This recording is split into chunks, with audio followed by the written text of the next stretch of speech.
Before Abbey Road, before Motown, there was the Clovis sound.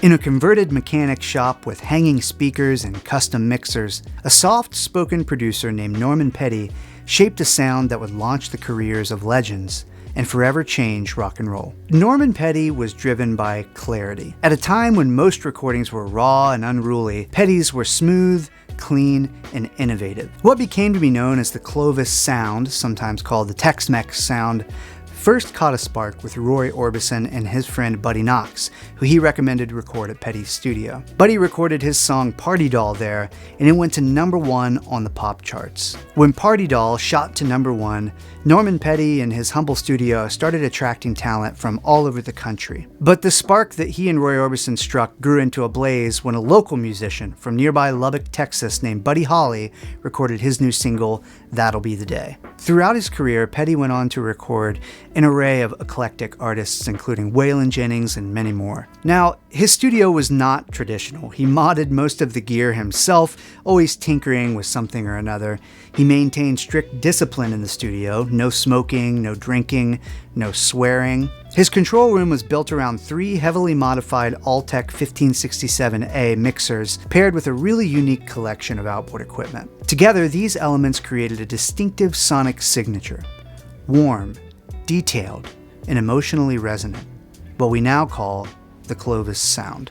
As Petty's career bloomed, he bought a local theater and radio station and began working out of commercial studios. The original studio, where he crafted some of the 50s biggest hits, has remained largely as he left it at the height of its fame, an extremely rare time capsule filled with long-forgotten gear from Fairchild, Altec, Poltec, and more. Today, Kit Plugins is proud to resurrect the Clovis sound with the new Norman Petty collection. To start, we've modeled the centerpiece of Petty's studio, his Altec 1567A mixer. With the new Kit A67, you'll get that smooth, silky saturation of the 50s with modern convenience like a wet dry knob, plug-in recall, and automation. It includes an easy-to-use EQ section with high and low pass filters, a sweepable mid-band that allows you to boost or cut between 200 Hz and 2.5 kHz, and bass and treble sections which allow you to boost or cut at fixed frequencies.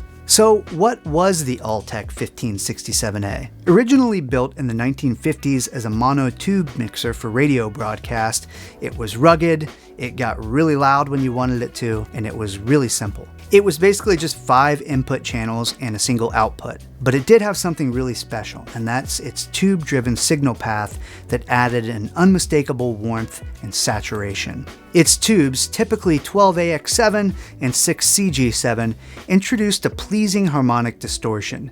The tone was rich, thick, and forgiving, perfect for early rock and roll. Norman Petty certainly saw its potential. He hot-rodded 3 of them, customizing their gain staging and frequency response, and used them as the heart of his mix bus. These special mixers gave Buddy Holly's guitars their bite, Roy Orbison's vocals their velvet edge, and every drumhead a natural punch. We believe the smooth analog warmth of this 50s staple has a place in modern production, whether it's on pop vocals, acoustic or electric guitars, in a country track, or drums of all shapes and sizes. You can really push it to your heart's content and use the EQ section to shape it exactly where you want it to fit within your mix. Make sure to sign up for our email list, follow us on Instagram, and just keep an eye out for more releases in the Norman Petty collection over the next year. We have a lot of really exciting things coming down the pipeline. In the meantime, download your free trial of the A67 to hear the Clovis sound in your own recordings.